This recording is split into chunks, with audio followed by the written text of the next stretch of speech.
இந்த எலெக்ஷன்ல மேபி தனிச்சு போட்டிட்டா எத்தனை தொகுதியில ஜெயிப்பாங்க நினைக்கிறாரு டிவிக்கு?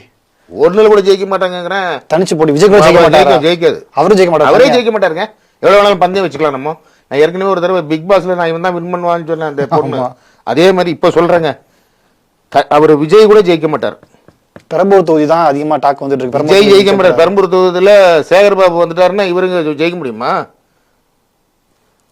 ஜெயிக்கலாம் முடியாது. ஒரு தொகுதி கூட ஜெயிக்க முடியாதுன்றீங்க? ஜெயிக்க முடியாதுங்க.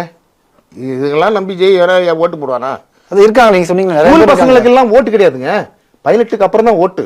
இது 16, 15, 14 வீடியோ பாருங்க. ஏதாவது ஒரு வீடியோ டக்குன்னு எடுங்க, அதுல 16 தான் இருக்கும். ஓகே, எல்லாம் சின்ன கூட நினச்சிக்க வேண்டாம். இவங்களை விட சீமான் சார் உழைக்காத உழைப்பா? அவருக்கு வேணா சொல்லுங்க, ஏதோ வாய்ப்புகள் கொஞ்சோண்டு இருக்கு. ஒரு இது ஜெயிக்காது. நீங்க ஜெயிக்கும்னு நினைச்சிட்டு இருக்கீங்க. இல்ல அவர் கூட ஜெயிக்க மாட்டாரா? ஜெயிக்கும். அவரு தாங்க ஜெயிக்கவே மாட்டாருங்கிறேன் மெயினா. மற்றவனாவது ஏதோ இந்த ஊர் ஏரியா ஏதோ ஒண்ணு பண்ணி ஜெயிச்சிருவாங்க. அவரு ஜெயிக்க மாட்டாரு. அதெல்லாம் சரி.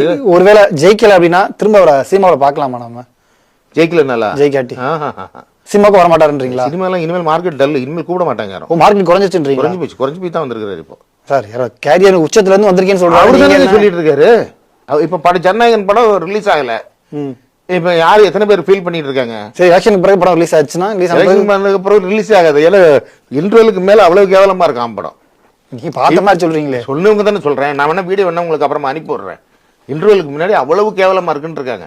நான் நிறைய சேர்த்து வச்சுக்கிறேன் வீடியோ. நான் உங்களுக்கு அப்புறமா அனுப்பி விடுறேன். படம் நல்லா இல்லை அப்படிங்கிறாங்க.